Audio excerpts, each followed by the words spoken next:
역전의 용사들 시작합니다. 여러분 안녕하십니까. 김건희, 원희룡 전 장관, 그리고 블랙펄 인베스트먼트의 이종호.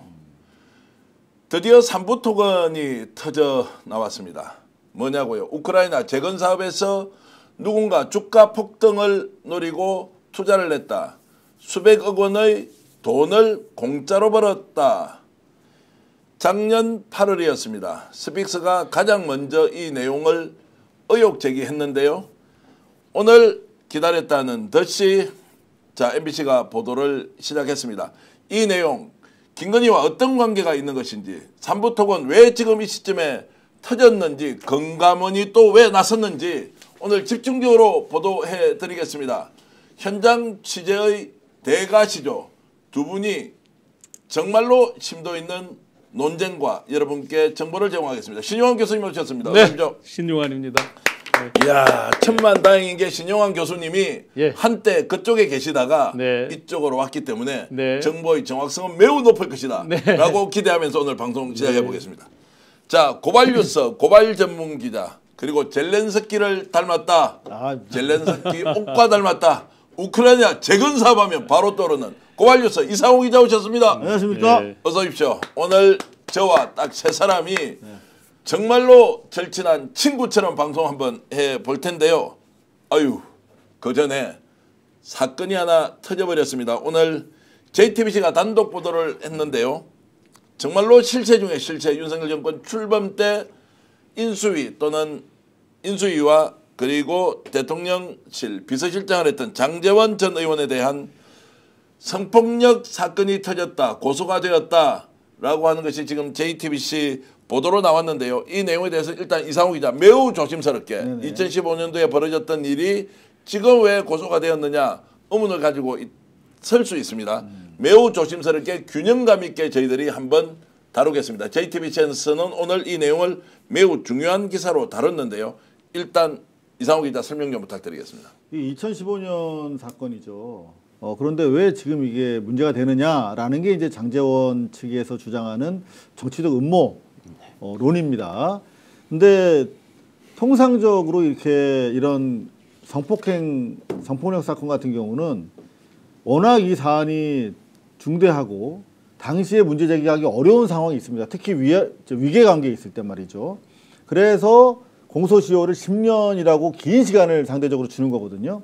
더구나 당시에 대학에서 고위직을 맡고 있던 장제원 씨, 그리고 비서라는 그 수직의 위상 때문에 당시에 문제 제기를 적극적으로 못했다. 사실 지역 정가에서 2016년 바로 그 다음 해에 정치적인 사안에서 총선 국면에서 이게 외화될 뻔도 했던 사안이거든요.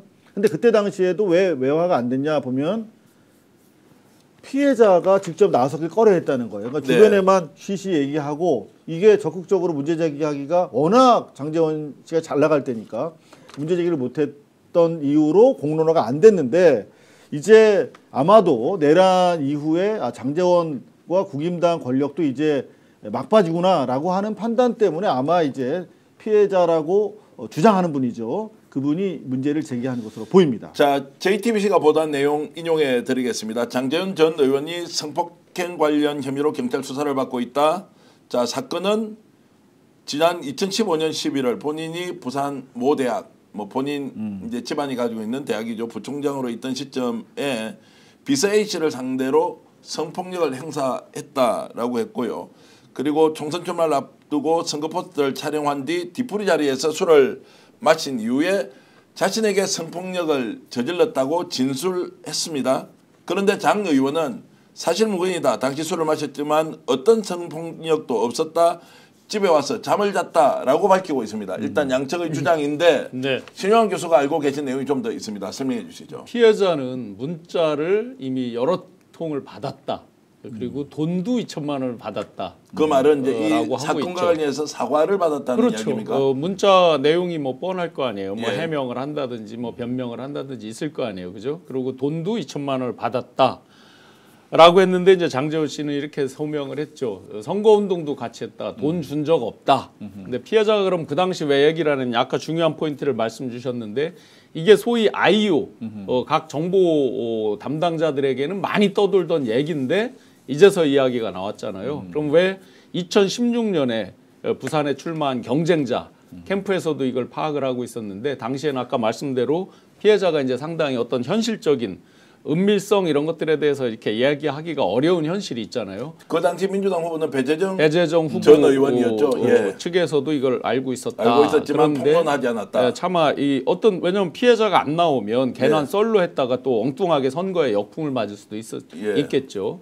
그런데 이제 지금 피해자가 상당한 트라우마를 겪다가 이제 트라우마와 자괴감에 시달리다가 지금 이제 때가 돼서 오픈한다. 뭐 자, 그러면 경찰이 오늘 이 내용을 뭐 흘렸거나 아니면 기자가 JTBC에서 단독으로 취재했거나 고소를 한 시점이 굉장히 중요할 것 같은. 왜냐하면 이미 뭐 몇 달 전 또 뭐 1년 전에 고소를 했다라고 하는 것을 묵히고 있다가 수사를 한 것인지 아니면 고소를 최근에 했던 것이어서 이것은 다른 의도가 없다라고 볼 수도 있는데 혹시 고소 시점에 대해서 취재를 해보셨습니까? 정확하게 확인은 안 되고 있습니다만 정무적으로 판단한 것 같아요. 피해자가 이제 장제원의 권력이 윤석열 내란 정권의 몰락과 함께 사그라들 거기 때문에 내가 이제 이 문제를 제기할 수 있겠다라는 확신이 아마도 내란 이유가 아닐까라고 생각이 되고요. 그러니까 내란이 일어난 이후 그러니까 윤석열의 비상계엄 그렇죠. 이후에 고소를 했다. 네, 그 말은 이제 최근에 고소를 했다는 것으로 볼 수 있겠는데. 네, 고소인 입장에서는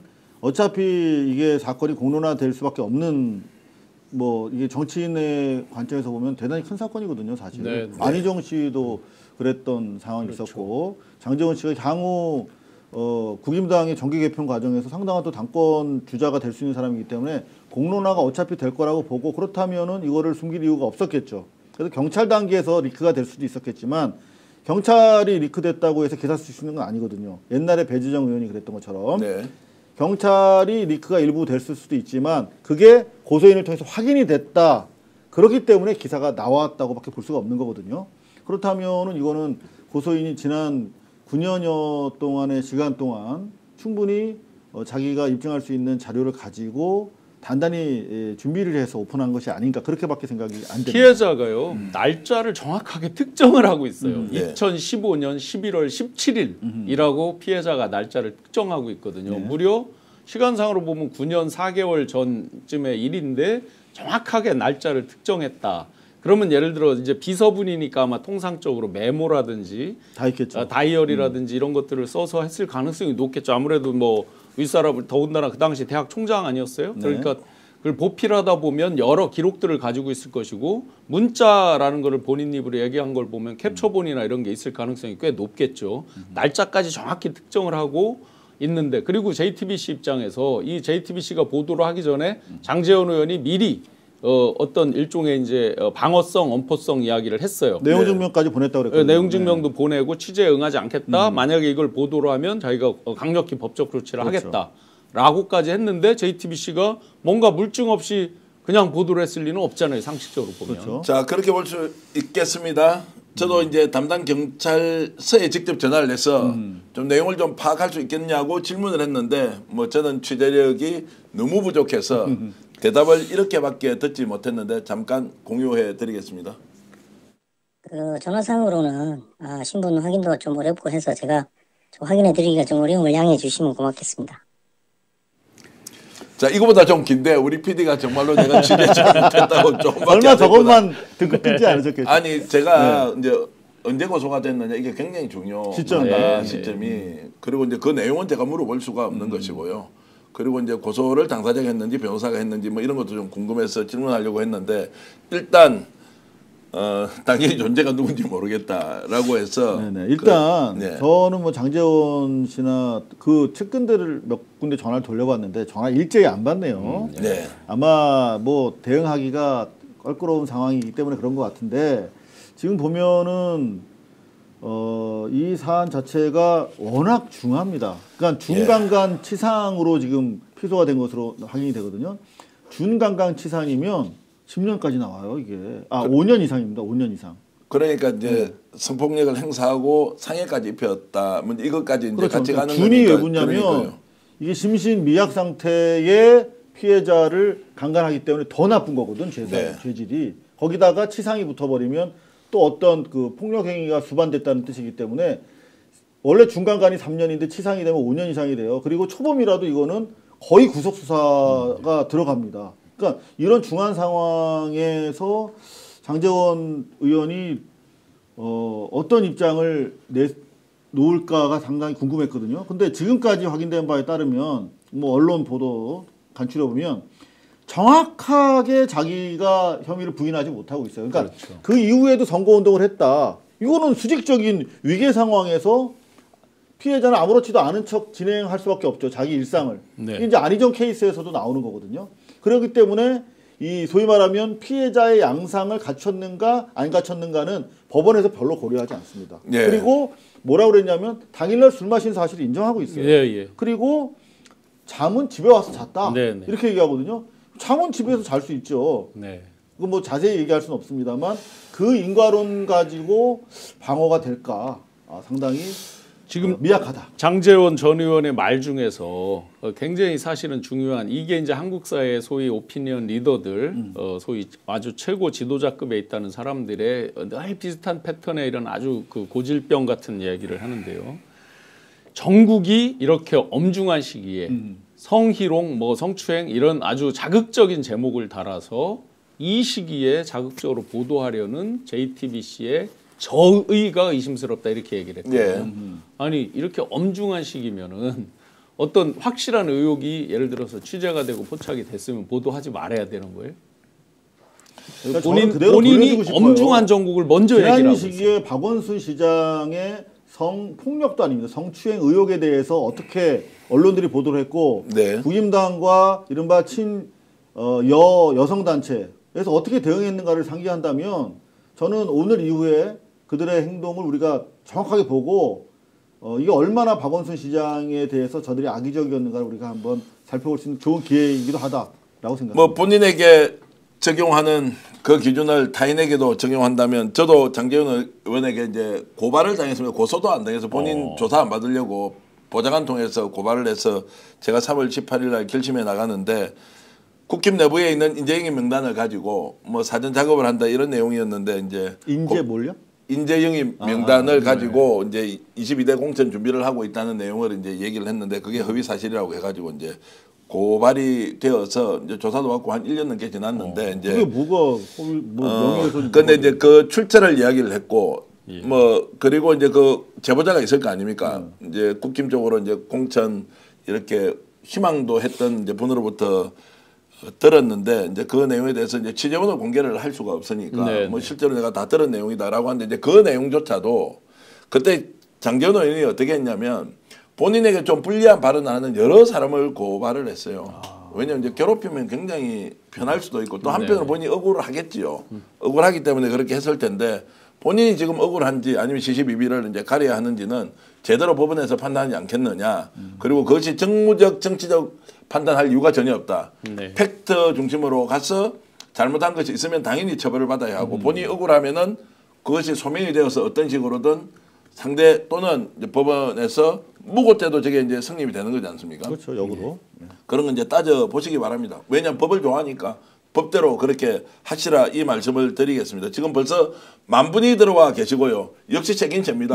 방송 시작하자마자 15분 만에 10,000명이 들어왔는데 여러분 좋아요 누르지 않고 이 방송 보시면 좋아요 눌러주시면 우리가 힘이 팍팍 생깁니다. 그리고 구독 누르지 않으셨다면 131만 5천 명을 넘어가던데요. 요즘 조금 속도가 떨어지는 것 같은데 그 이유가 뭔지 아십니까? 뭔가요? 바로 이상호 기자 때문입니다.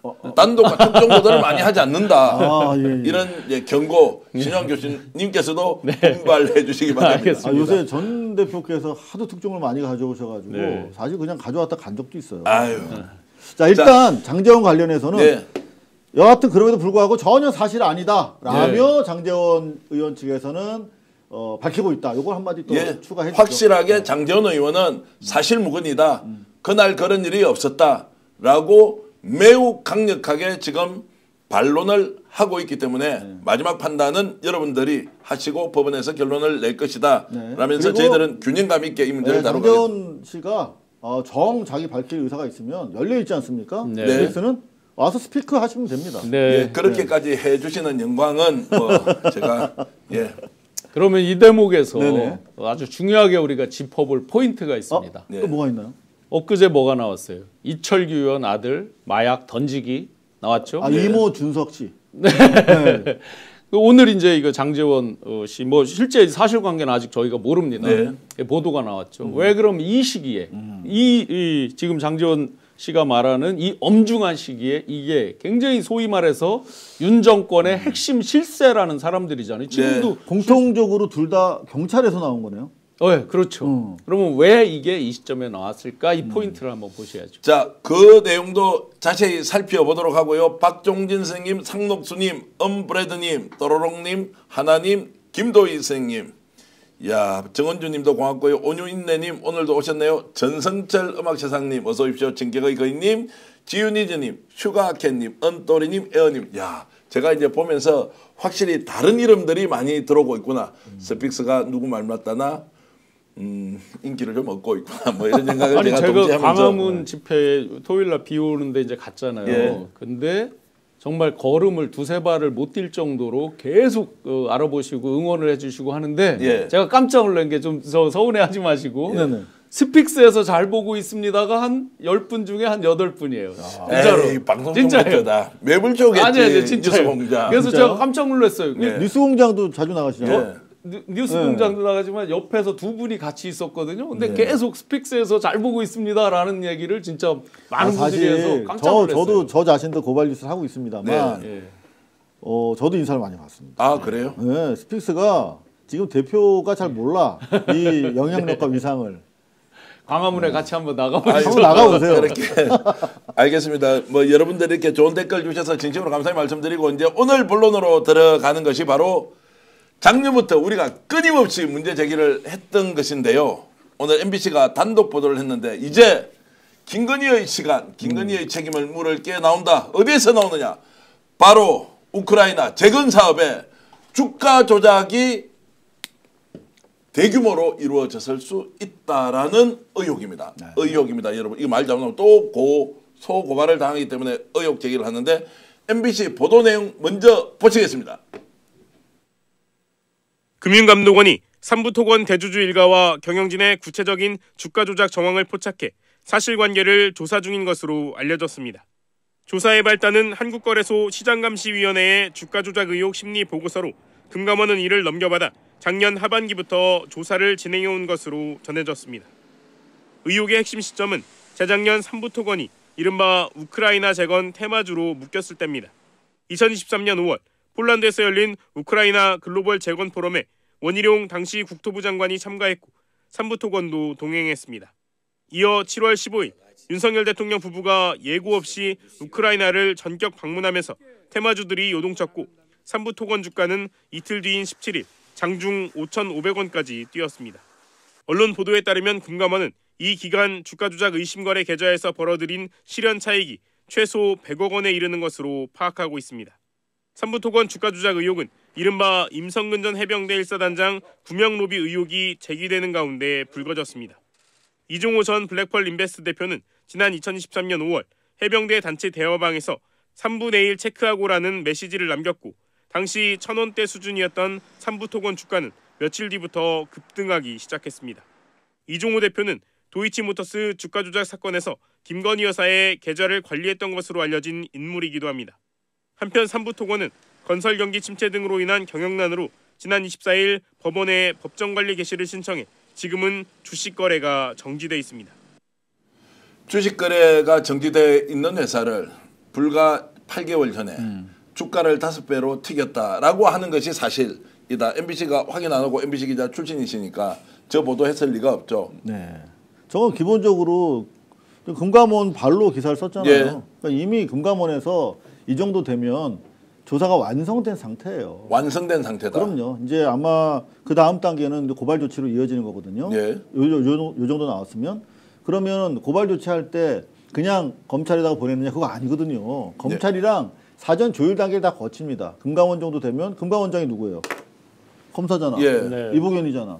그러면 요거는 이미 사전에 중간 단계 보고서가 올라가고 이보경이 자 우리 이거 넘어갈 거야. 이게 사실은 여러분들 다 아시다시피 삼부토건이 그냥 삼부토건이 아니잖아요. 네. 김건희로 향하는 대한민국 국가 권력을 사실상 주가 조작 공작을 위해서 활용한 희대의 사기 집단 아니겠습니까? 네. 그들의 그야말로 금고가 열리는 출입문이 3부거든요. 이 3부가 돼야 3부 아까 조금 전에 블랙펄의 이종호나 보셨지만 그래야 또 도이치가 나오고 우리가 모르는 수많은 아마도 이제 지금 뭐야 동해 유전 그 뭐죠 고래 대왕고래. 대왕고래도 아마 누가 해먹은 와중에 다 연결이 돼 있을 거라고 전 추정이 되는데 어마어마한 이제 소위 말하면 김건희 게이트가 열리는 순간입니다. 이보경이 저는 이 와중에 검찰이랑 다 얘기가 된 상태에서 친한계가 움직이기로 하고 이 시점에 이게 오픈이 됐지 않느냐라고 합리적으로 추정합니다. 자, 그래서 이제 감독원에서 이 내용 이야기하는 건 감독원이라면 보통 은행에서 이제 쓰는 용어가 감독원인데 금융감독원에서 어쨌든 이 내용을 이제 공개를 했고 MBC가 취재를 했다. 네. 목적이 있는 거 아니에요. 네네. 그러면 이종호만 관련이 있습니까? 아니면 최정점에 누가 있다? 김건희가 있다고 의혹 제기를 충분히 하도록 뿌리는 거지 않습니까? 왜 이 그렇죠. 시점에 금감원은 그러면 이걸 언론 취재 또는 리킹 이렇게 흘린 것일까? 실무적인 건 좀 이따 말씀드리기로 예. 하고 딱 지금 그 질문에만 놓고 보면 도이치를 다시 꺼낼 수 없죠. 검찰이 자기 부정이죠. 네. 자기들이 덮었잖아요. 검찰. 네. 전 단계는 금감원 아시다시피 준사법권이 실제 있는 거예요. 이런 것들을 직접적으로 계좌 추적 이런 게 다 가능한 곳이니까. 그러면 지금 이제 3부가 뭘 신청했어요? 법정 관리. 기업회생을 신청했죠. 신청했죠. 법정관리 흔히 우리가 말하는 예전에는 법정관리로 법정관리인데 지금은 이제 기업회생법에 의해서 하는 거죠. 그 전 단계에서 보면 수도 없는 이제 소액주주들이 고소고발을 치고 분쟁이 일어나요. 회생 집어넣으면 그 다음에 회생 신청을 하게 되면 법정 채권이 다 지급 중단이 되죠. 법원으로 넘어가죠. 법원으로 넘어가서 법원이 이제 관리인을 지정하고 관리인하고 판사가 협의하면서 딱 지목하는 것만 지급하고 할 수가 있잖아요. 네. 그러다 보니까 수많은 피해자 소액주들이 소송 놓고 하다 보면 어차피 금감원이 가만히 있어도 이게 상당 부분 소송 과정에서 실체적 진실들이 막 터져 나와요. 네. 자, 그러면 이쯤에서 금감원 입장에서 어떻게 돼요? 지난번 도이치 이런 거 봐줬다는 거 이런 것들이 다 그 전 단계로 보면 금감원이 있고 뒤에 검찰이 있는 거잖아요. 순서가. 그렇게 보면 이번에 어리버리하다가 만약에 정권이 바뀌고 그래서 저절로 태어났을 때 우리는 죽는다. 다 죽을 수 있다. 네, 딱 있죠. 근데 실무로 들어가 보면 아까 이제 말씀드린 대로 기업회생으로 들어가서 수많은 소송전이 민형사가 동시에 펼쳐져요. 실제로. 뭐 보통 이 정도 사이즈에서 특히 이제 3부 같은 경우는 손바뀜이 몇 번 일어난 거예요. 그렇죠. 여기 지금 뉴스상에 그걸로부터 인수를 한 측 이렇게 나오잖아요. 지분을 인수한 최대 주주와 관련 법인. 네, 그게 이제 D그룹인데 또 그 전에 있어요. 또 있고 이게 이제 이 자금의 소스가 누구다는 금융시장에서 파다하게 알만한 선수들은 다 알아요. 누굽니까? 제가 땡땡땡 실명으로 맞습니까? 말씀 못 드리는 건 딱 하나예요. 땡땡땡 맞습니까? 제가 아는 거 땡땡땡입니까? H까지만 말씀드리면 그것도 위험하죠. 아니, 왜냐하면 알겠습니다. 다른 그 주주분들한테 피해를 줄 수가 있으니까. 어쨌든 그 전주는 누군지 특정은 할 수 있다. 다만 이름을 밝히지 그렇죠. 못한다. 실제 그렇죠. 예. 저는 알죠. 제가 예, 왜냐하면 예. 투자회사 대표를 예. 오래 했으니까 네. 당연히 이제 투자회사 대표도 하셨어요? 제가 벤처캐피탈 뭐, 대표를 아무것도 쭉 없어. 했었잖아요. 그래서 자, 일단 좀 집중해서 네. 사담처럼 농담처럼 하는 시간 좀 이따 갖기로 네. 하고 네. 어쨌든 이제 그렇게 돼 있었는데 네. 이게 이제 감독원에서 더 이상 보관하다가는 큰일 날 수 있겠다라고 해서 터뜨렸는데 네. 여러분 놀라지 마시고요. 작년 우크라이나를 방문했던 원희룡 전 국토부 장관이 SBS 단독 인터뷰에서 이렇게 얘기를 했는데요. 이것은 원 전 장관이 관련이 있다는 거 아닙니다.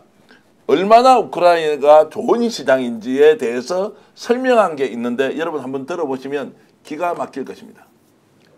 젤렌스키 대통령께서 직접 리튬이 5천만 톤이나 있으니 그 2차 대전지의 핵심 그 희소 네. 광물 자원 있잖아요. 이걸 한국 기업이 같이 개발하고 같이 가공해서 우크라이나의 공업화를 일으켜달라라고 아주 현실적인 제안을 하시는 걸 보면서 제가 깜짝 놀랐습니다.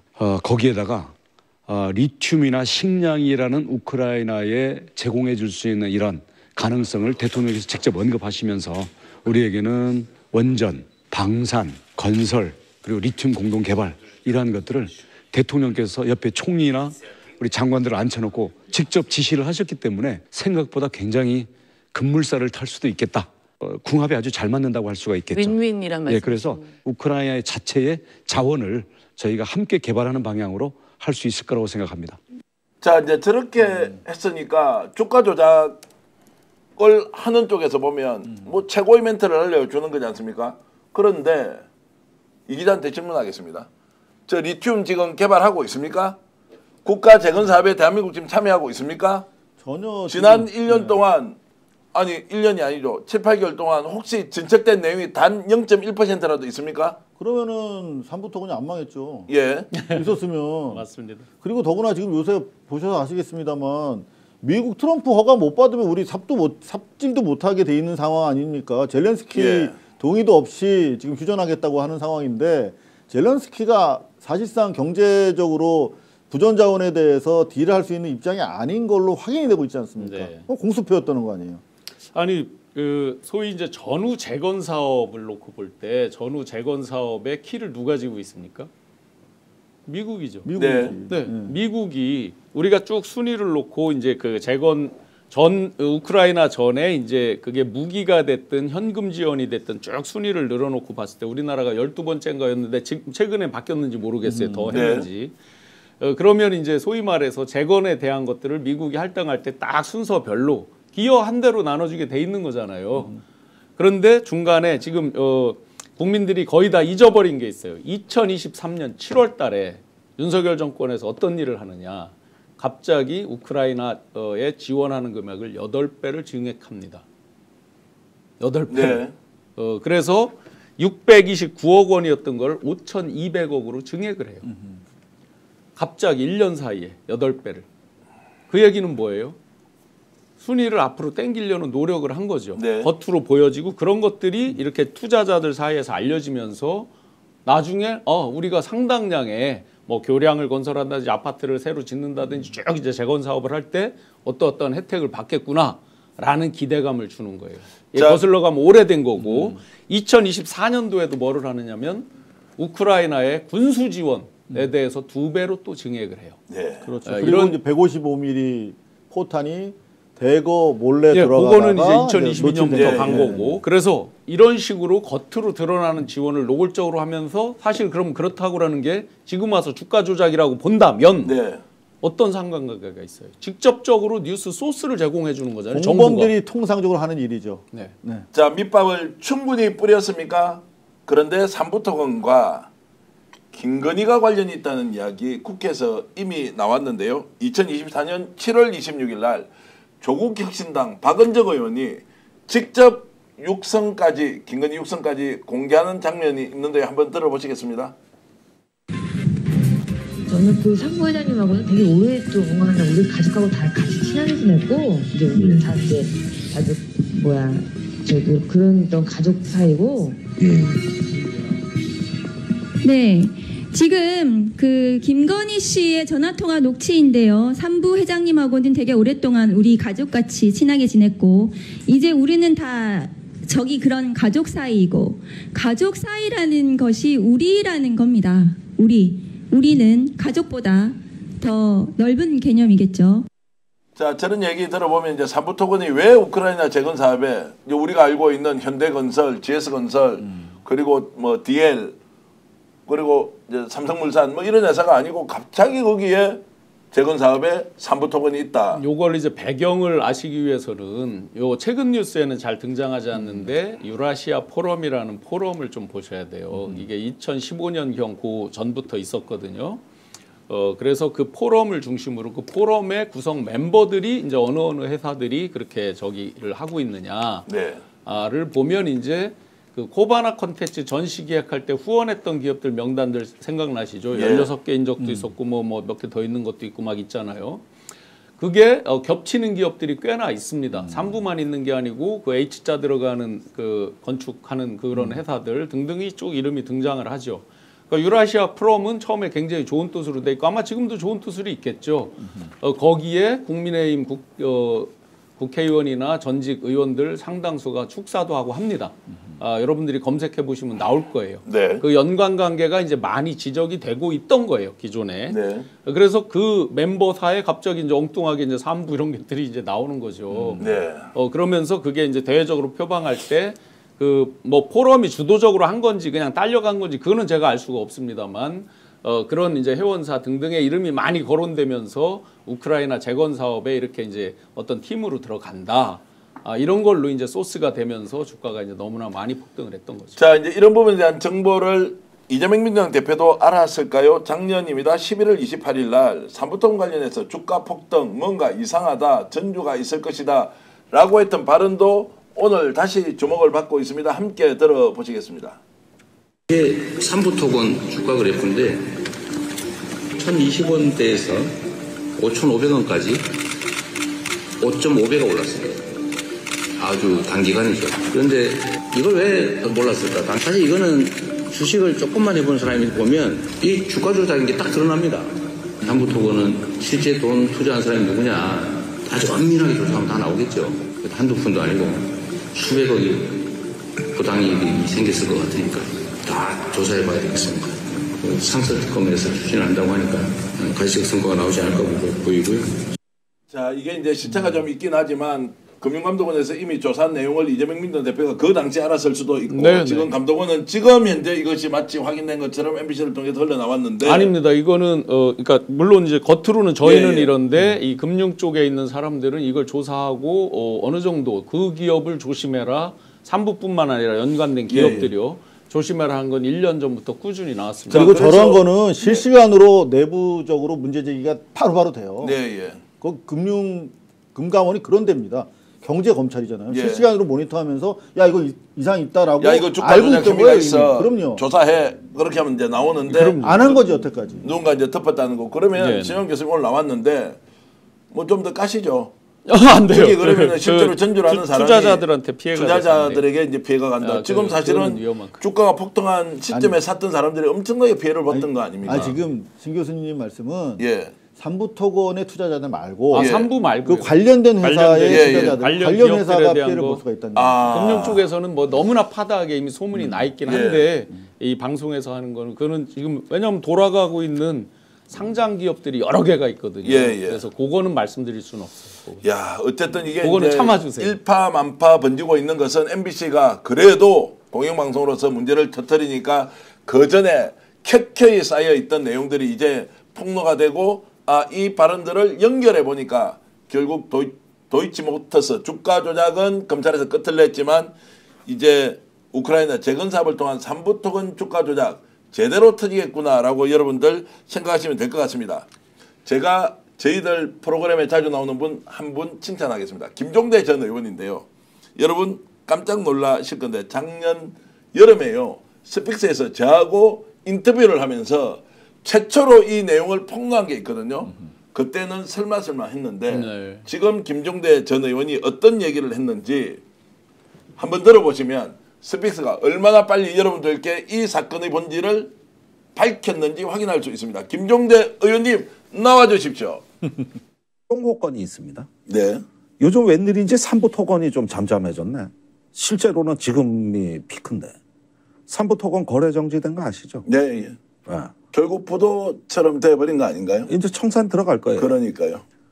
저런 회사가. 그런데 그때는 주가 떼어서 한 너댓 배 해먹고 지금 다 빼먹고 나니까 회사는 실체가 없다고 되니까 그냥 지금 대주주 지분율이 4%도 안 돼요. 이미 팔아먹어버렸다는 거예요. 그러고 청산 들어가는 건 회사 문 닫겠다는 건데 계속 존속시키면 나중에 큰 문제가 생길 수 있으니까. 아니 이제 청산이 빨라졌어요. 그래서 여태까지 증거 다 없애는 거지. 예. 회사가 없어지니까. 예. 근데 보세요. 이런 회사를 작년에 대통령과 원희룡 국방부 장관이 우크라이나 재건 지원하는데 이렇게 대한민국에서 이제 산소호흡기 때문에 곧 없어질 회사를 내세웠다? 데리고 갔다? 그래서 주가를 5배 띄웠다? 이게 더 의혹이 커진 거예요. 이거 다시 한 번 더 확인시켜 드려야 됩니다. 1년 만에 청산할 회사를 그 당시에 대단한 우크라이나 재건 사업에 직접 뛰어드는 삼부토건이라고 해놓고 주가를 5배를 띄웠는데 1년 뒤에 이 회사는 청산 절차를 밟고 있다. 왜 그러냐? 여기도 엄청나게 간물 다 빼먹고 이제 흑막이 숨어 있다. 저희들이 이제 저 내용을 최초로 폭로입니까 공개입니까 이제 한 시점이 8월 달인데 그때는 설마 그렇게 했겠나라고 이제 했지만 첫 번째 놀라운 것은 김종대 전 의원의 취재력. 그런데 오늘 신영환 교수님 말씀 들어보면 그 전부터 다 알고 있었다. 금융시장에서는 사실은 많이 알고 있죠. 소위 이제 선수들이 붙은 종목이니까 누가 프로다, 누가 이제 제야의 선수다 하는 것들이 많이 알려져 있고. 뉴탐사에서 사실 저거 정권 초반부터 충분히 사실 보도는 했었어요. 강진구 기자가 굉장히 노력을 많이 했다는 것도 저도 이제 봤는데 어쨌든 오늘 MBC가 이제 이렇게 보도하면서 터졌고 김종대 의원은 저 시점에 겁이 났지만 뭐 저 고소고발 엄청 되어 있지 않습니까? 그래도 저렇게 자연스럽게 시청자 여러분께 이거 제대로 살펴봐야 한다는 그 김종대 전 의원의 용기에 다시 한번 더 감사를 드리면서 그 한 가지 이제 그 내사를 이제 금감원하고 이제 검찰 등등이 쭉 한 거잖아요. 쉽게 보면 여기에 이제 이 다트 다 아시잖아요, 여러분들. DART 전자공시 시스템에 꼭 들어가 보셔야 돼요. 거기 들어가서 보시면 예를 들어 삼부토건 이렇게 치면 쭉 공시들이 나옵니다. 그러면 그 회사의 전환사채를 누가 투자를 했는지 이런 것들을 유심히 보시고 그다음에 회생 신청하기 전에 어떤 일들이 일어났는가 그러면 틀림없이 호재 공시들이 있을 겁니다. 왜냐하면 회생을 신청할 때 야 우리 다 망하니까 며칠 있다가 회생 신청할까 이렇게 되질 않아요. 그러면 그 전에 예를 들어 대규모 단일 판매 공급 계약 이런 것들을 막 띄우는 거예요. 호재를. 마치 끝까지 아무 일 없는 것처럼 하다가 그 다음날 퍽 집어넣는단 말이에요. 그러니까 소액주주들이 왕창 물리게 되는 거죠.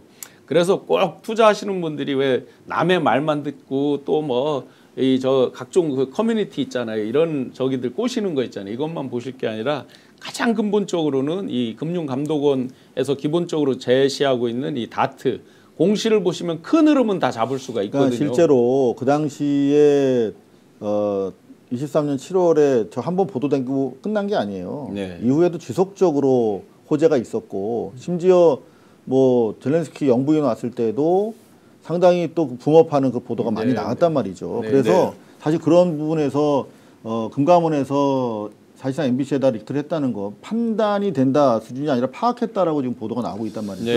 그러면 검찰이랑 이미 얘기가 된 상태고 삼부토건은 아까 박원정 의원이 얘기했던 대로 최순실 박근혜 경제 공동체 수준에 맞먹는 아까 가족이라고 얘기하지 않았습니까? 김건희 씨가 사실상 경제 공동체라고 보면 되는 수준에 95년부터 쭉 일관되게 윤석열이 관리돼 왔고 그 삼부토건의 울타리 안에서 무정 스님이라고 하는 자가 그 울타리 안에 있는 윤석열과 김건희를 사실 정략적으로 결혼시켜 줌으로써 삼부토건의 왕국을 더 강화한 그 경제 공동체의 테두리 안에서 봐야 되기 때문에 이제 본격적으로 김건희에 대한 본격 수사가 검찰 자의로 시작이 됐다라고 무정 스님이라고 알려져 있는데 정확히는 스님은 아닌 것으로 알고 있고요. 심희리죠 정확하게. 이분이 고인인데 지금 이제 치매로 굉장히 고전을 하고 있다라고 최근에 이제 알려져 있고요. 자, 이런 내용에 대해서 상세히 이제 이상호 기자가 설명해 주셨는데 정점에 김건희가 있다 이렇게 볼 수 있습니까? 정점이라기보다 그 당시에는 팀원이었는데 팀원이었다. 이제 정권 교체 이후에는 정점에서 충분히 그 관리자로서의 역할로 이제 전환이 됐죠. 자, 좀 조심스럽게 질문을 드리면 삼부토건 주가 조사 조작 관련해서 김건희가 관여가 되었다라고 하는 것까지 우리가 얘기를 하면은 의혹 제기가 가능한 겁니까? 아니면 배우라고 의심하는 게 당연하고 배우라고 의심해도 될 만하다. 왜냐하면 정권 차원에서 이렇게까지 전면에서 거들 이유가 없거든요. 아니 주식 공작 조작이 주가 조작이 뭐예요? 이거 띄우는 게 가장 어려워요. 그러면 그 팩트를 알고 있는 사람도 굉장히 많을 거 아닙니까? 김건희라고 하면 그 주변에. 그 일당들이 있죠. 일당들이 있다. 그러면 수사 과정에서 실제로 진실이 드러날 가능성도 이거는 뭐 당연히 드러납니다. 왜냐하면 계좌를 추적하기 때문에 요즘은 가차명으로 하는데도 한계가 있고요. 우선 단적으로 한번 볼게요. 3부에 지금 제가 이 다트를 보면서 말씀드리는 거예요. 3부가 왜 3부가 통했느냐를 봐야 돼요. 그 건설업 면허가 1호다 뭐 이런 거 나오잖아요. 광고로 그렇게 나오더라고요. 그래서 그런 상징성 갖고 이제 한 것인데 이들이 예를 들어서 지금이 70기, 71기가 된 거예요. 기수로 지금 올해가 71년째예요. 회계연도, 회계연도가. 그러면 이들이 이제 그 매출과 이런 것들을 한번 보면 저작년 4,362억, 작년 5,749억, 계속 올해 같은 경우는 2,688억 상태에서 이제 지금 법정관리 기업회생을 집어넣은 거죠. 자, 해외에 나가고 있는 지금 우리나라의 탑 티어들이 어느 정도 매출하고 있는지 보세요. 이 정도 사이즈로 지금 우크라이나 재건을 간다고요? 택도 없는 얘기죠. 네. 그래서 뜬금없이 어떠한 명단들이 끼어들었다, 상식에서 벗어난다 하는 것들은 다 뭔가 뒤에가 있죠. 상식에서 벗어나는 일이 잘 없다 보니까 그런 면에서도 충분히 이거는 의심받아 마땅하고, 여기서 한 발짝만 더 나가 볼게요. 우크라이나 바로 옆에 붙은 나라 어디죠? 폴란드. 네. 폴란드. 지금 아까 이제 리튬이 우크라이나 많다 그랬죠. 제가 알기로 우크라이나보다 많은 게 폴란드예요. 리튬은. 그 폴란드에 2022년도에 우리가 42조 원을 K2 전차, K9 자주포, FA50 경공격기를 수출했다라고 하면서 대대적으로 뉴스를 띄웠어요. 그때 수출입은행이 법정 자본금을 15조였는데 이거 갖고 소위 이제 소위 말하는 그 한도 있잖아요. 신용 공여 한도. 외상으로 주는 거잖아요. 우리나라 돈으로 우리가 수출을 하는 거예요. 정확히. 그럼 나중에 받느냐는 변론이에요. 옛날에 기억나시죠? 러시아에서 우리가 돈 못 받아서 수호이 뭐 이런 거 상대방 공격기 이런 걸로 물납으로 대신 받는 거 있잖아요. 왜 러시아제 무기로 대신 받고 하듯이. 과연 그러면 우크라이나 전쟁과 함께 같이 폴란드 K방산이 주목받았는데 갑자기 수출입은행에서 막 공여 한도를 높이고 막 2조 원을 추가로 막 하고 해서 막 했는데 엊그제 어떤 뉴스가 나왔어요. 얼마 전에. 계약 파기 막 이런 거 나오죠. 네, 예. 자, 그러면 일단 우리 이런 거 있잖아요. 매출을 올렸다가 계약했다가 일종의 가공 매출처럼 끊어서 어떤 걸 조작할 때 나중에 매출 다 계약 취소 이렇게 나오면 어떻게 됩니까? 그게 그 소위 말하는 그게 허위 가공 매출이 되는 거잖아요. 이런 부분도 같이 맞물려서 우크라이나만 볼 게 아니라 같이 K방산 이걸로 얼마나 많이 우리가 이제 홍보를 하고 이 윤 정권이 많이 광고를 했습니까?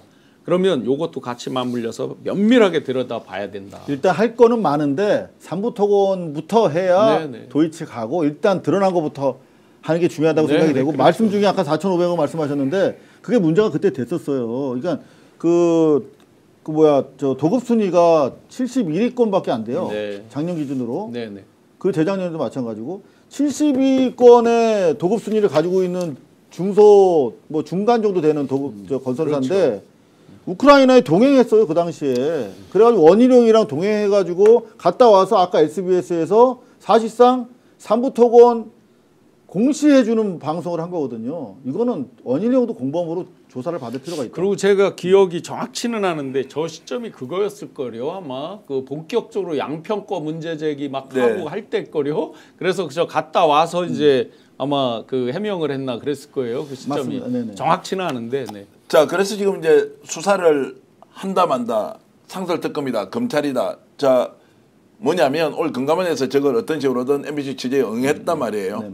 그러면 검찰이 이제 자체적으로 수사를 하겠다는 거 아니에요. 이재명 민주당 대표는 상설특검으로 가서 이거 당건으로 예를 들어서 외과수술 방식으로 딱 수사를 하자라고 했는데 수사 전망은 어떻게 보십니까? 검찰 입장에서 사실 지난 내란 직후에 재밌는 현상이 목격이 됐거든요. 도이치모터스 수사를 재개시켰어요. 고검에서. 그게 지금 사실 언제라도 중간수사 결과 발표할 수준에 있거든요. 지금 검찰이 제일 무서워하는 게 뭡니까? 특검, 상설특검이거든요. 지금 저 얘기 나오면은 서둘러서 인지 또는 금감원에서 넘겨받아서 착수할 가능성이 좀 많다. 자, 검찰이 그러면은 바로 뛴다. 상설특검 갈 필요 없다. 그렇게 하면서 이제 막 속도를 내겠죠. 근데 단건으로 이것만 하자라는 거가 이제 그 시점에는 그렇게 말을 했지만 이제는 달라졌죠. 만약에 조기 대선이 오고 새 정부가 들어선다면 지금 누적되고 산적되는데 못 밝힌 게 너무나 많잖아요. 단건으로 할 게 뭐 있어요. 싹 몰아쳐서 한번 일소를 해야 되는 게 오죠. 그런데 검찰이 지금 저렇게 던지는 것에 대해서 의심을 하는 것은 검찰하고 금감원이 서로 뭐 공유를 했다라는 전제로 말씀드리면 하는 척하고 자, 검찰 해체할 거냐 말 거냐, 새 정부에서 어떻게 지금 우리 조직을 결론을 낼 거지 라고 하면서 뭔가 제스처를 취하고 답을 기다린 거 아니냐라고 질문을 던질 수도 있는데요. 검찰 해체에 대해서는 이미 이재명 대표께서 얼마 전에 유튜브에서 아주 그 유의미한 얘기를 한 게 있어요. 검찰을 있는 걸 어떻게 다 해체하겠느냐. 그게 뭐 불가능하다는 뜻이 아니고 있는 거를 제대로 활용하는, 즉 지금까지 있는데 제대로 안 하니까 있는 걸 제대로, 그래서 기능별 조정 이런 게 있겠죠. 갑자기 뭐 문을 닫듯이 셧다운 내리듯이 이렇게는 안 되는 거고. 그래서 검찰이 지금 와서 어떻게 쇼를 해도 외적으로 바뀌고 기능 분리되고 하는 건 피해갈 수는 없을 거예요. 당연히. 그런데 이 시점에서 왜 이렇게 그러면 갑자기 나서서 금감원 검찰이 하느냐. 뭐라도 하는 쇼를 해야 그다음 정권이 바뀌고 할 때 자기들하고 뭐라도 얘기가 될 거 아니에요. 아예 가만히 있으면 안 되잖아요. 근데 저는 재밌는 포인트가 검찰이나 금감원에서 수사 결과, 사실상 중간 수사 결과 발표 브리핑한 수준의 내용 가지고 MBC가 썼어요. 근데 여기서 저는 유의미하게 보는 내용이 뭐냐면 일단 확보한 계좌가 10개 정도야. 10여 개 계좌고 최소 100억 정도의 시세 차익을 불법적으로 거둔 혐의가 있다라는 거거든요. 여기서 최소라는 게 중요해요. 최소. 그러니까 10개 계좌는 확실한 애들이야. 지금 금감원 수준의 사실 수사기관 입장에서 할 수 있는 한계가 있는데도 그럼에도 불구하고 10개 계좌를 특정해냈다는 건 대단한 겁니다. 검찰로 넘어가면 10개 계좌가 100개 계좌가 될 수 있어요. 그렇게 되면은 최소 100억이라고 했는데 최대 얼마까지 늘어날지 모르는 거죠. 자, 그러니까 수사의 의지에 따라서 엄청나게 확대될 수 있는. 이게 뭐 참 금융시장에 대해서 치부를 다 저기라면 일반 투자자분들도 실망하고 놀라고 이런 것도 많을 텐데 100억 벌자고 했겠습니까? 상식적으로요. 이게 이제 앞에 똑같아요. 뭐 일반 저기처럼 뒤에 설거지조까지 쭉 해서 이제 해보면 일방적으로 벌지만 못하고 뒤에는 자기들이 일부 이루면서 이제 뒷정리를 설거지를 하는 것까지 있지만 100억 벌자고 하지 않죠. 이 정도 사이즈를. 자, 어디까지 가는지 지켜봐야 합니다. 끝까지 의심해야 하고요. 지금 검찰이 할 것 같으면 진작에 했어야 되죠. 서슬퍼런 권력이라고 숨죽이고 그리고 거기에 고개 숙이고 있다가 갑자기 지금 대단한 거 밝히는 것처럼 하는 것 계속 저희들은 의혹을 가지고 지켜봐야 한다 말씀드리겠습니다. 지금 17,000분이 들어와 계시고요. 댓글로 좋은 의견 주시는데 여기서 싸우지 마십시오. 스픽스는 있는 내용 가지고 여러분들께 열심히 방송하고 있는데 누가 더 좋은 말 했다 안 했다 뭐 이렇게 하실 거 없습니다. 방송에 집중하자 엄브레드님 올려주셨는데 감사드립니다. 자, 그리고 오늘 꼭 우리가 다뤄야 될 내용이 있습니다. 뭐냐, 윤석열 탄핵 선고가 곧 될 것이다. 7일이다. 아니면 11일이다. 7일은 저희가 희망인데 좀 전에 이제 받아서 우리 이상호 기자님과 같이 공유를 한 내용이 있는데요. 11일이 꽤 유력하게 지금 부상이 되고 있습니다. 다음 주 화요일이다 라고 이제 하는데 그 취재는 믿을 수 있습니까? 내일 아침에 발표해서 7일 날 최종 결정하겠다라고 나올 수 있는 거 아닌가요? 그러면 좋죠. 물론 저희가 바라는 바고 그렇죠. 그런데 이제 형식적으로는 금요일 발표하는 것이 가장 타당합니다. 그 변론 횟수를 비례해서 봤을 때도 오히려 금요일보다 전에 발표하는 것이 맞는데 노무현, 박근혜 두 전직 대통령 당시에 이제 금요일날 했기 때문에 7일 금요일이 되지 않겠느냐라고 우리는 합리적으로 생각한 건데 그럼에도 불구하고 너무 짧은 느낌을 준다. 느낌적 느낌으로. 그런 것 때문에 다음 주로 넘어가되 그럼에도 불구하고 12일 이후가 돼버리면 그 보궐선거, 재보궐선거를 겹쳐서 진행하기 어렵고 그렇게 되면 한 400억 정도 손해가 나기 때문에 지방선거관리위원회 위원장을 대부분 지낸 법관 출신들의 재판관 입장에서는 12일 이전 기일, 그러니까 화요일 11일로 할 것이 매우 유력해 보이고 그래서 제법 많은 언론사들이 11일을 기점으로 해서 방송을 준비 중이다. 이런 정보가 돌고 있습니다. 자, 그런 정보가 돌고 있지만 우리는 국민들이 탄핵되는 그 순간만을 너무나 간절하게 기다리고 있기 때문에 요즘은 어떤 이슈를 다루어도 사람들이 훅 빨려들지 않는다. 그래서 제가 오늘 목소리를 높이면서 방송하고 있다는 말씀 드리고요. 여기서 지금 이제 뉴스타파에서 아주 재미난 거를 굉장히 극단적인 하도 황당한 일이 많이 일어나다 보니까 좀 전에 나온 보도가 하나 있는데요. 3월 11일 날 나든 3월 7일 날 나든 60일 안에 우리는 해야 되는 걸 당연히 다 생각하고 그 기존에도 그렇게 했잖아요. 근데 60일 안에 없을 수도 있다. 대선이요? 네. 왜요? 왜냐? 이건 우리가 이제 헌법 111조 예. 등등에 따라서 그렇게 해야만 하는데 헌법 111쪽도 역시 이제 해석을 하고 막 하면서 또 68조 이런 것들을 해석을 하면서 공고를 안 내면 치를 수가 없는 거예요. 아무리 헌법에 있어도 대통령이 공고를 내야 된다? 공고를 내야 돼요. 실제로. 최상목이가 권한 지금 보세요. 공고를 40여 재판관에 대해서도 그 헌법상의 권리이자 의무라고까지 지정을 해서 아예 그 즉각 이행해야 되는데도 안 하고 있는. 안 하잖아요. 그러면 이것도 여기 지금 이제 뉴스타파도 하도 어이가 없으니까 극단적인 가정까지를 해서 우려를 해놓은 건데 뭐냐면 여야 합의를 해와라 이런다는 거죠 이게. 그래서 공고를 안 내서 못할 수도 있다 이런 우려까지. 제가 짧게 제 의견을 말씀드리겠습니다. LI 그렇게 하기만 해봐라. 그래서 또 황당한 일이 나니까. 이 지금 여러분 멘트 한번 들어보십시오. 이거 지금 헌법재판소에서 당장 끝을 내야 되는지 안 내야 되는지 서천호라는 경남 사천 쪽에 국회의원 있죠. 이 사람이 국정원 출신 아니에요. 국정원 2차장을 했습니다. 경찰 출신. 경찰 치안 정감까지 하고 그러니까 왕무공화 3개를 했고. 이 사람이 했던 얘기 한번 들어보시면요. 내일이라도 당장 헌법재판소가 결단을 내려야 할 것 같은데 너무 열받지만 한번 들어보시겠습니다. 공수처 선관위 헌법재판소 불법과 파행을 자행하고 있습니다. 이 모두 되려 부수해야 됩니다. 처부수자. 제가 웬만하면 미친 X라고는 얘기 잘 안 하는데요. 저게 지금 공직자 출신이고요.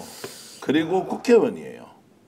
그런데 국가기관을 때려부수자, 처부수자라는 말을 저런 거 법 없습니까? 어떻게 조치를 해야 된다라고 하면 그래서 헌법재판소가 내일이라도 당장 이번 주 금요일에 결정을 좀 내려달라 제발 이런 이야기 하고 있습니다. 왜냐하면 보수든 진보든 헌법재판소를 때려부수자고요. 누가 이 상황을 만들어 놓고 정말로 저런 이야기를 하는 사람. 그런데 비판적 표현일 뿐이다라고 국힘이 아니 저걸 비판적 표현일 뿐이다라고 해서 이거 당장 징계해야 되는 거 아니냐라고 했는데 징계 거부를 해버렸습니다. 국힘. 네, 계속 거부하라고 그러세요. 계속 나락으로 떨어져서 정말 세게 한번 현타의 시간을 맞이해야 정신 차릴까 말까 하죠. 지금 말씀하신 대로 이 사람이 경찰대학장도 했어요.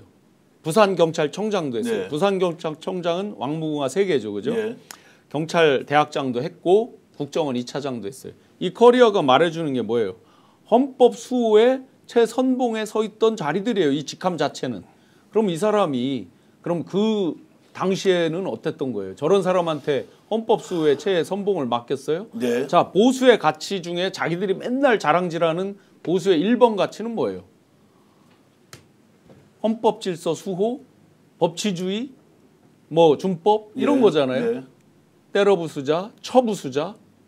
그러니까 국힘은 보수의 가치를 아예 상실한 정당이다. 그러니까 정당은 곧 망하기 직전에 와 있다. 지금 대단히 저거 우리 괄목할 만한 부분은 뭐냐면 윤석열이 원래 자격이 안 되는데 사전선거운동하고 있던 자를 사면 복권해주면서 선거 전에 그랬죠. 뛰어들어서 지금 당선된 자거든요. 그러니까 윤석열의 아주 특징적인 인사, 그러니까 하자 있는 자, 더구나 기소 당사자가 윤석열이었잖아. 맞아요.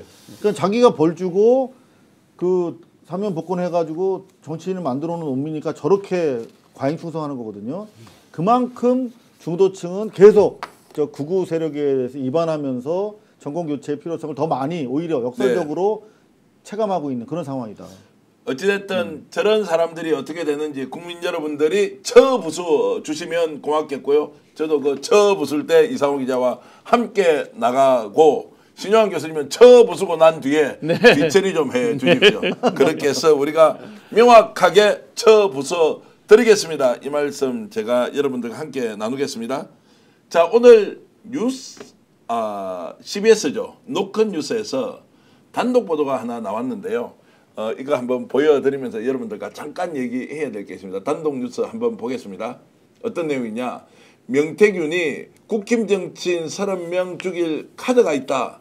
국회 정은 얼마든지 하겠다라고 해서 작심 폭로를 결심했다라는 내용으로 단독 보도를 했습니다. 이상훈 기자, 네. 저 내용 어디서 많이 들어본 거죠? 단독 보도라면 오늘 또는 어제쯤 취재했던 내용인데 네, 네. 혹시 스픽스에서 자주 다루었던 내용이 아닌가라고 해서 레거시 미디어가 다루는 것과 스픽스가 한 발 앞서서 다루는 것과 차이가 좀 나는구나라고 했는데 오늘 아침에 노영희 변호사가 김어준 공장장이 하고 있는 뉴스 공장에 나왔어요. 이런 얘기를 했는데 한번 들어보실까요? 네. 공천 개입은 거의 확정이나 확정이나 그렇죠. 마찬가지죠. 확정이죠. 예. 네. 훨씬 많죠. 왜냐하면 명태균 씨 주장이 자기 핸드폰에 140명 의원이 있다고 그랬고 또 특정하게 30명은 내가 지금이라도 그냥 다 까가지고 아주 죽일 수 있다고 말했기 때문에 결국 그렇게 말한다는 거는 공천에 밀접하게 연관되어 있는 이 사람들을 얘기하는 거거든요. 자, 노영희 변호사가 이제 오늘 아침에 이 얘기를 했는데 네. 저희들이 이 내용과 관련해서 첫 방송을 언제 했는지 한번 여러분들께 확인시켜 드리겠습니다. 우리가 열심히 뛰고 있다는 거 약간 자랑하는 것이니까 좀 귀 있게 봐주시면서 노영희 변호사가 이 내용을 스픽스에서 언제 얘기했는지 한번 들어보시겠습니다. 지난번에 140명 얘기했잖아요. 예. 전현직 정치인들 국민의힘 사람들 140명 얘기했잖아요. 네. 30명 정확히 얘기했어요. 30명. 오늘 30명 이름을 이야기했어요. 이름을 정확히 얘기한 게 아니라 140명은 전현직 자기랑 연결돼서 일했던 그 사람들을 말한 거고 그 중에서 핵심적인 사람들 30명이 있고 30명. 그 사람들의 정치 생명은 끝난다. 자, 그러면은 108명 중에서 현직 국민의힘 국회의원 중에서 30명을 노영희 변호사한테 지목해서 이야기했어요. 이름은 지명컷에 말하지 않았고요. 나보고 제발 기록을 조금 보라고 그랬어요. 기록을. 자기네 기록을. 수사 기록을. 수사 기록이 지금 다 자기네가 공개되지 가지고 있는 거를 좀 보라 그랬어요. 자기네 변호사고. 시청자 여러분 좀 부끄럽지만 말씀드리겠습니다. 저게 2월 21일 날 이제 스픽스에서 노영희 변호사가 명태균 그 두 번째 이제 접견을 하고 와서 했던 이야기인데. 근데 참 이게 스픽스에서 썸네일의 단독 뭐 이런 거 거는 거에 대해서 시청자분들이 좀 불편해하시는 분들이 있는데 이게 방송 시간이 한 1시간 반 정도 되니까 어디가 단독인지 보다 보면 까먹어요. 그렇죠. 이게 단독 보도 하나만 딱 하고 그냥 끝내면 되는데 1, 2분짜리 리포트로 실제 단독이 맞아요. 시청자 여러분. 근데 단독이 너무나 자주 다니까 이거 상습적으로 그냥 이거 뭐야 꼬시려고 하는 거 아니 이렇게 오해하는 분들이 있는데 사실 맞습니다. 어제도 많이 한다고. 어제도 여태까지 홍준표 관련해서 여론조사 8차례로 우리는 알고 있었어. 뉴스타파 보도에 의해서. 근데 어제 쫙 이걸 출입금 내용 가지고 27회다라고 발표를 하셨는데 아직까지 아무런 언론도 안 받아요. 아마 한 달쯤 있다가 또 단독 누가 뭐 또 해서 27회로 드러나 이렇게 또 보도가 나올 겁니다. 자, 그래서 김종대 의원이 작년 이제 9월달에 우리가 방송하면서 했던 것이나 지금 뭐 조금 전에 노영희 변호사가 했던 것 또 어저께 홍준표 27번 여론조사 받았다라고 하는 것이 조금 바삐 빠르게 움직이고 있는 거 여러분 인정 좀 해주시라고. 제가 자랑은 아니고요. 다른 언론도 열심히 취재하고 있는데 뭐 스픽스 같은 언론을 보겠습니까? 그러면서 이제 내부적으로 단독이라고. 김문수를 후계자로 한다 뭐 이런 걸 얘기한 게 제가 꽤 오래됐을 건데. 맞습니다. 스픽스에서도 처음에 이렇게 언지를 했는데 아직까지도 그냥 땡땡땡으로 보도를 하고 있지. 아직도 물론 뭐 다른 사람이라고 뭐 설들도 하지만. 제가 좀 의도적으로 말씀을 드렸는데 아이고 화이트 갤러리님께서는 자랑해도 됩니다. 이제 국진당 하나하나 감옥으로 보내는 날만 남았어요. 그리고 힘내세요 스픽스 하얀종이님, 마마님 스픽스. 전 대표님 또 특종한 거 또 있다. 뭐 어떤 겁니까? 지난주인가 명태균이 USB 5개 복사해가지고 뿌렸다는 게 있었죠. 조선일보 김 기자한테만 한 게 아니라 먼저 제안을 받았으나 거부한 사람도 있었다라고 얘기했는데 MBC가 다음 날인가 함성득 교수가 그랬다라고 보도를 했어요. 그러니까 이미 지금 미리 보도가 스픽스에서 된 거예요. 대여섯 개 줬고 또 다른 한 분도 계신데 그분은 뭐 창원에 있는 분이라 제가 말씀을 드릴 수는 없고 김대휘 선생님께서는 스픽스의 다양함에 감사히 시청합니다. 내일도 기대합니다. 이렇게 말씀 주셨는데 오늘은 여러분들께 의도적으로 칭찬드리려고 우리가 이렇게 이상호 기자 그리고 진영 교수님과 함께 열심히 하고 있다라는 말씀 드리는 거고요. 노영희 변호사는 정말로 이제 징글징글해서 다시 창원으로는 가지 않겠다고 하더라고요. 명태균 한 만나면 3시간 동안요. 할 때 2시간 58분 정도를 본인이 혼자 얘기를 다 하는데 참 듣는 것도 힘들고 그리고 명태균이 이제 명태균 씨가 여러 가지 방식으로 언론을 이렇게 좌지우지하고 있지만 기회가 있으면 저희들이 좀 더 열심히 취재해서 말씀을 드리겠습니다. 진심으로 국민을 위한다면 공익제보를 하라. 조건을 걸지 마라. 그리고 국회 나오는 것도 장사보다는 진심으로 나와서 국민들에게 진실을 밝히는 그 시간이 있으면 매우 좋겠다고 생각을 하는데 그럼에도 불구하고 저는 명태균이 이제 고소를 하기로 했으니까 그 고소장을 제가 받아보려고 하고요. 얼마나 이제 중요한 내용이 들어있는지 그리고 강희경 국장과 김태열 공익제보자 두 사람에 대해서 지속적으로 사기 횡령범으로 몰고 있는 그 부분은 사법적 판단을 받아보면 좋겠다 이 말씀을 드리면서 우리는 열심히 하고 있는데 오늘 우리가 인정을 해주고 계시는 시청자 여러분들을 위해서 우리 3명이 박수를 합니다. 여러분 우리 인정해 주셔서 대단히 감사합니다. 그리고 고발뉴스 우리 대표님 신영 교수님 자 이렇게 하니까 또 세 사람이 해도 재미가 있네요. 빨리빨리 가고 시간 가는 줄 몰라서 꽉 차는 느낌이었습니다. 이복수님 정기환 대표 응원합니다. 꽃배달은 자 한동훈 패덤이 최고지 무슨 말인지 모르겠습니다. 제가 그냥 보이는 대로 읽었는데 김경철님, 느림의 미양님, 이남구님 다 함께 승리 유영실님도 오셨습니다. 스픽스 화이팅 해주셨는데 M님 CH님은 스픽스 고발뉴스 둘 다 화이팅 이렇게 해주셨습니다. 감사합니다. 자 매우 감사드리고요. 그리고 고생하셨습니다. 하현종이님 제가 여러분들께 고생하셨다는 말씀 드리고 대한민국과 해외에서 이 방송 보고 계시는 모든 시청자들을 위해서 역전하면 용사들 하면서 탄핵의 그날을 잠시 후에 함께 보도록 하겠습니다.